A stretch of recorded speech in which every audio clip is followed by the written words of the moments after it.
Hi, this is Maria LiPuma from Body Confidence Solutions. I hope you're well and taking good care of yourself today.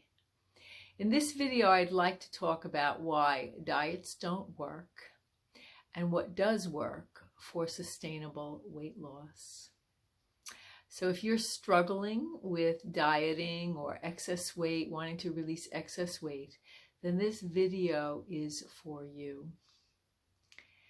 So by now, most of us know theoretically that diets don't work.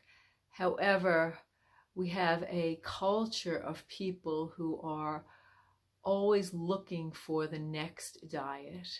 And I'm talking about restrictive dieting, where we're under eating or we're eliminating specific foods so that we can reduce weight. So the fact is that dieting is probably the biggest cause of the obesity crisis that we actually have in this country, because when we're under eating, it affects our metabolism, it affects our body, our physiology in many negative ways, so that it sort of sets us up for binge eating. It sets us up for overeating, or not even overeating, because our metabolism slows down. It creates all kinds of hormonal imbalances in the body. And when we go off of those diets, we are just our body's trying to come back to a sense of physiological balance. And so we end up usually eating more, but even if we're not eating more, the body will put on extra pounds. So it's so interesting that we have so much data and so much information about how restrictive dieting does not work, and yet the diet industry, different diets are consistently coming out, and people are looking for answers to attain that slim, beautiful body that they want to achieve by following these regimes. However, I want to share that you don't have to, if you want to lose excess weight, there is a way to do it that can be done with more ease, and in the bigger picture, it is sustainable, meaning that you can keep it off with ease. It's not going into a deprivation mode. So, in my weight loss journey and in my healing my relationship with food, weight, and body image, I had to change my thinking and change my actions and behaviors. And part of it was that I needed to start eating more nourishing foods, adding more foods. And if you are caught in the grip of under eating or feeling guilty about eating food, that can be a big step in itself, because we're so programmed to thinking that the less we eat, the better off we are. And you can even get high from under eating. But like I said, it's not sustainable. You can only do it for so long, and then you fall off that path. So the first step is to really start to put in good, nourishing foods, to start to feed your body as if you love it, as you respect it, putting high quality foods, allowing yourself the pleasure and enjoyment of eating food, releasing the guilt when you're eating. And I have lots of practices and techniques that can help you. They've helped me to make peace with eating nourishing, healthy foods and allowing yourself to really be nourished.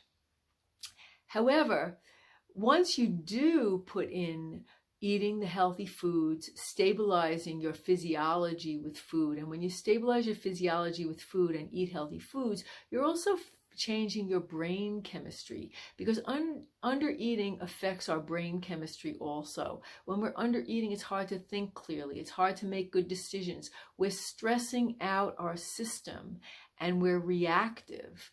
And so starting to really nourish the body, mind, and spirit with good, healthy foods, lots of good water, movement is wonderful. All of those things can create a stable physiology in the body, and that will indeed affect your psychology, the way you feel emotionally and spiritually. However, if you've been struggling with weight issues, maybe overeating, maybe undereating, maybe binge eating. There's so many facets of it. And as women, I think that, there's not a one size fits all, that we have different areas that we struggle with in our relationship to food. So the answer is to start to heal that relationship with food.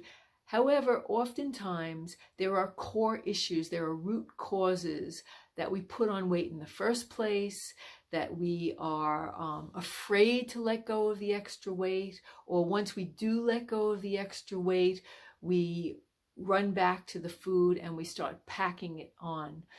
And so the techniques and the tools that I teach, the techniques and tools that I've applied to myself, are really effective in helping to get to the root cause of why the extra weight is there in the first place.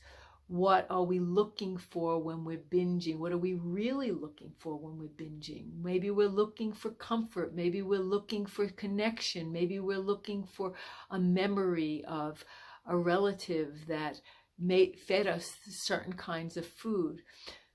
So it's an exploration, is what I'm saying here, is that each person has a unique reasons and unique core issues around why we turn to food for solace and comfort.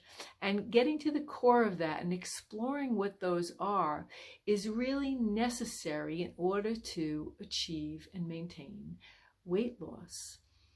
So, and I do believe very strongly that it's not, some people say they have to work on their emotional body before they can deal with the weight, or they have to deal with the weight before they work on the emotions. I feel like working with the two at the same time, coaching, getting you, I'm a food psychology coach, and I know very strongly that, food is medicine, and that feeding ourselves certain foods and eating regularly and getting pleasure from food and allowing ourselves to be nourished is an important part of the healing process.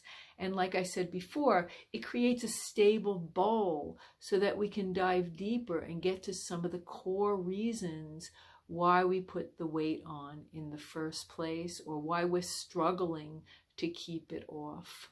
Oftentimes, many of the women I work with, there's been some deeper trauma that we're afraid to allow to come up. And so using modern energy techniques, you can, in a very gentle way, we can move through those areas of pain and discomfort and really heal the energy body so that you can be integrated body, mind, and spirit, and live in a slim body, if that's what you wish, eating healthy, nourishing foods, and living your life, living a full life in all areas of your life. So again, I want to reiterate, diets don't work. Eating healthy, nourishing foods and getting to the core, the root causes of the problem, is what will enable you to achieve sustainable weight loss.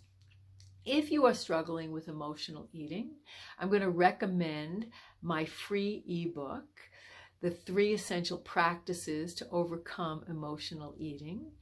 It is, I'll leave the link below, and it is just like an 18-page, goes through the practices. It also has links to videos where I walk you through some practices so that you can apply the techniques that will start to calm your body, calm your brain, and you can start to explore the deeper reasons why you may be stuck in this deprivation dieting cycle.